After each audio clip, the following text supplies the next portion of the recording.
Señor de cielo y tierra, porque has revelado los secretos del reino a la gente sencilla. El Señor esté con ustedes. Lectura del Santo Evangelio según San Lucas.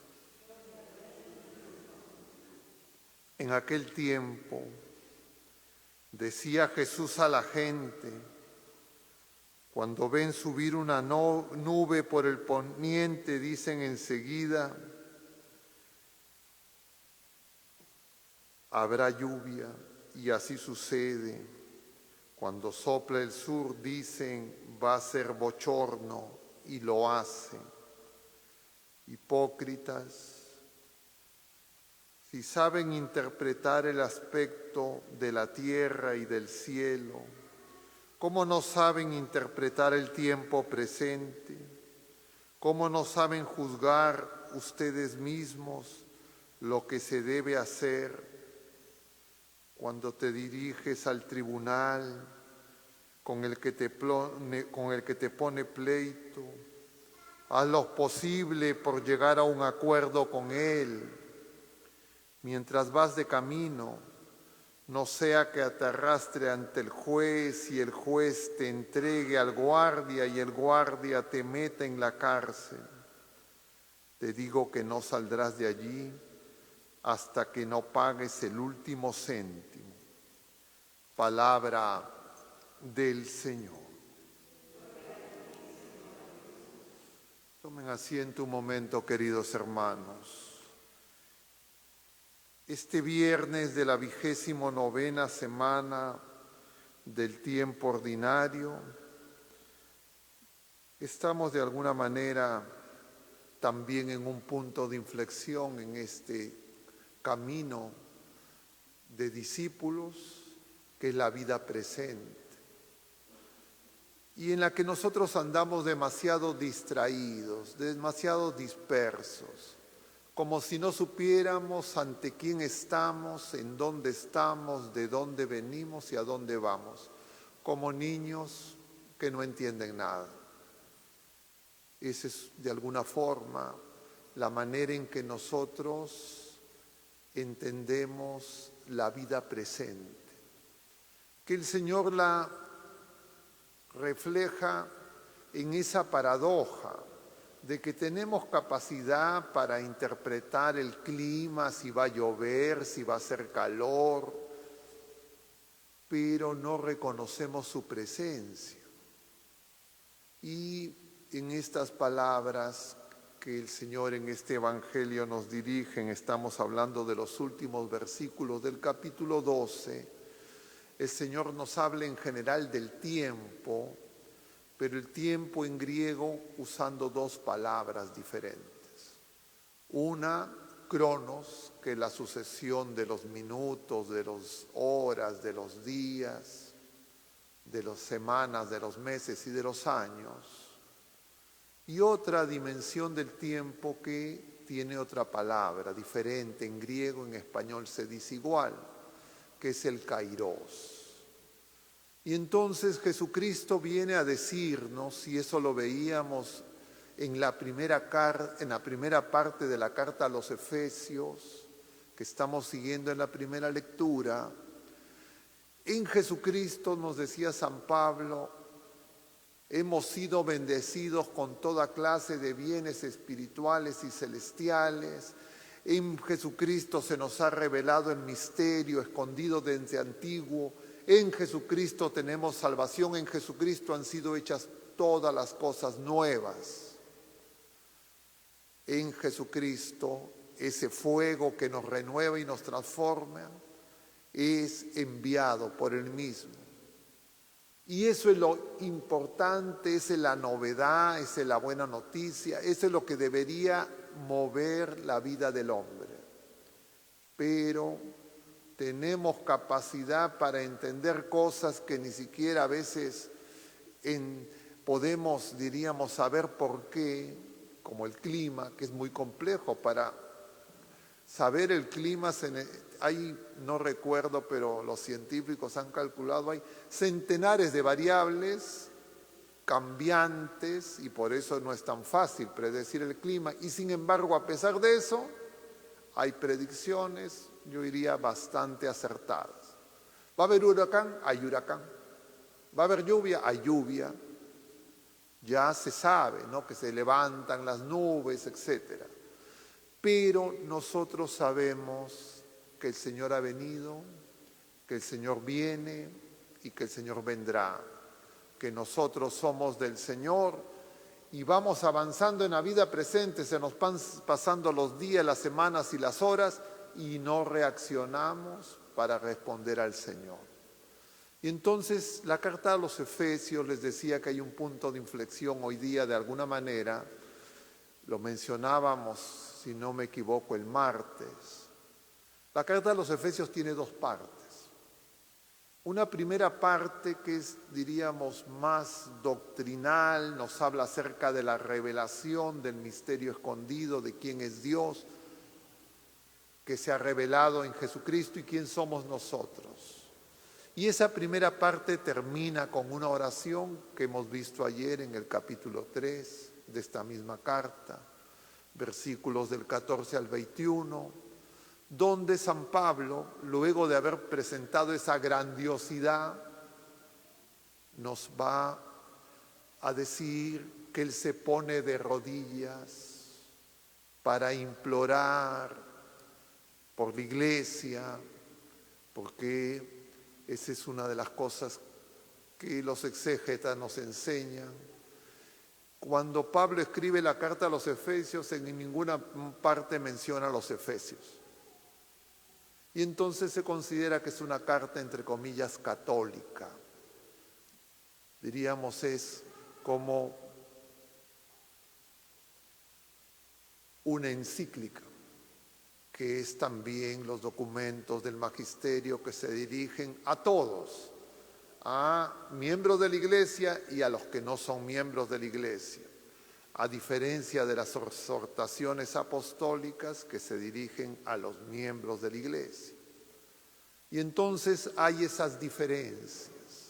Y San Pablo, la Iglesia atribuye que esto es a los Efesios, pero no aparece la palabra Efesios en ninguna parte. Ese es otro tema que los exégetas no pueden resolver hasta el presente. Pero lo concreto es que esta carta tiene dos partes. Y una parte nos presenta, diríamos, la grandiosidad de la revelación. Y en la segunda parte, la carta nos habla de lo que corresponde a nosotros ante esa grandiosidad. Y San Pablo, en este inicio de esta segunda parte, ya en el capítulo 4 de la carta, lo que nos está hablando especialmente es de la unidad. Porque San Pablo nos ha dicho y ha empezado así su oración, que nosotros somos miembros de una familia, pero de una familia dividida, una familia peleada, una familia donde cada uno quiere hacer lo que le da la gana, una familia que no sabe que es una familia. Y claro, lo expresa él en esta diferencia que en esa época era lo notable entre los gentiles y los miembros del pueblo de la primera alianza, pero que ahora también se expresa de múltiples maneras, dentro y fuera de la iglesia, porque esto está dirigido a todos. Y entonces San Pablo quiere que nos demos cuenta que el plan, el misterio escondido es que seamos uno.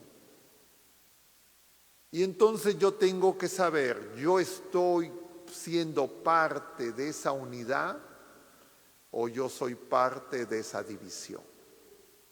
Y ustedes y todos nosotros lo podemos reconocer en nuestras familias más pequeñas, nuestras familias naturales. Imagínense los que son padres de familia. Creo que una de las cosas que más duele a un padre, una madre de familia, es ver su familia dividida. ¿O no es así?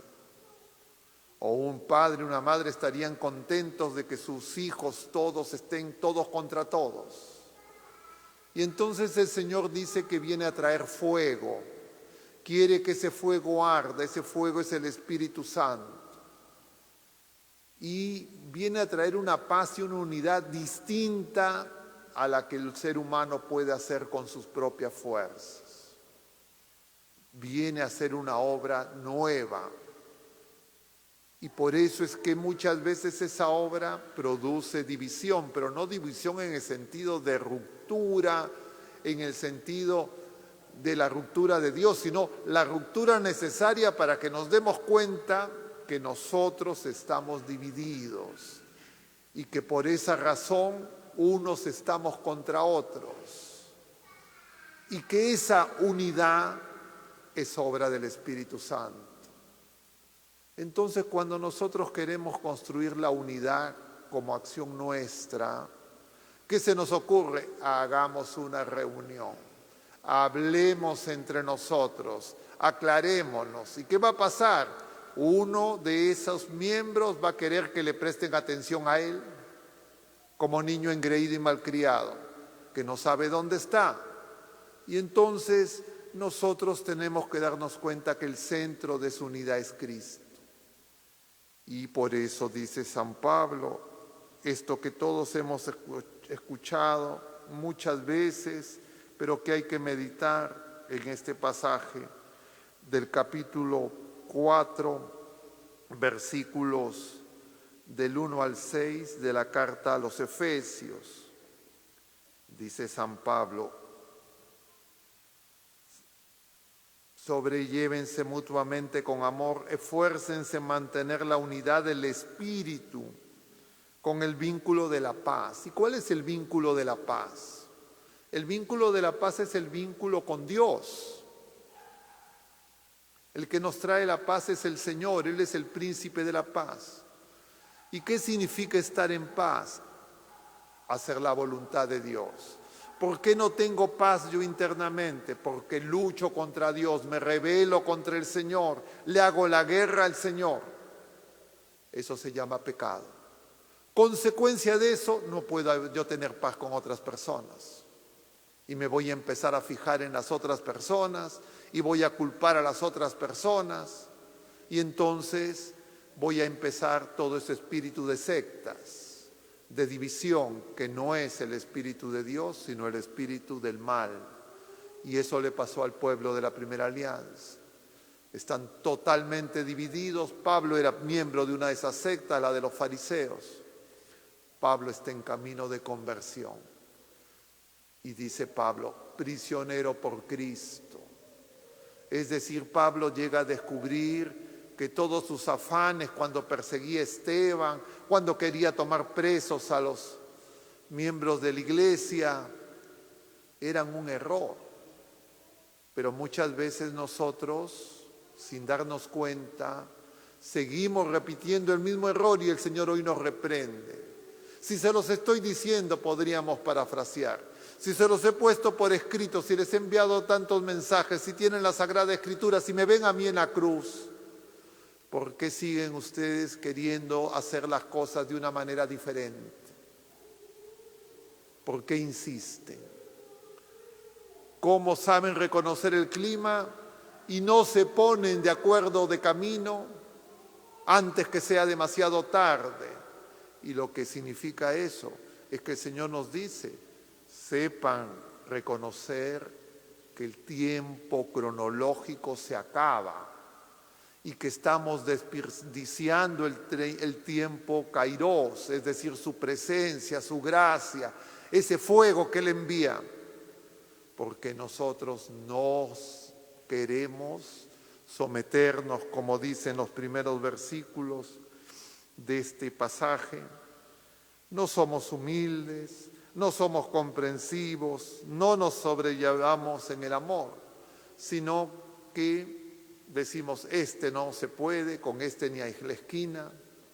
Había una expresión, yo la escuchaba cuando era joven, decían alguna gente, equivocada expresión, con este ni a misa. ¿No han escuchado ustedes que había esa expresión? Ya no la escucho hace tiempo. ¿Pero eso qué significaba? Con esta persona ni hablar, ningún contacto. Eso es satánico, porque la misa es comunión. La misa es encuentro con el Señor, que envía su fuego capaz de renovar y hacer nuevas todas las cosas. ¿Qué nos tiene que doler? Que no venga más gente a misa, que más gente se pierda este tesoro y este regalo de Dios. Y entonces, si me duele que mucha gente se pierda este tesoro, yo tengo dos actitudes.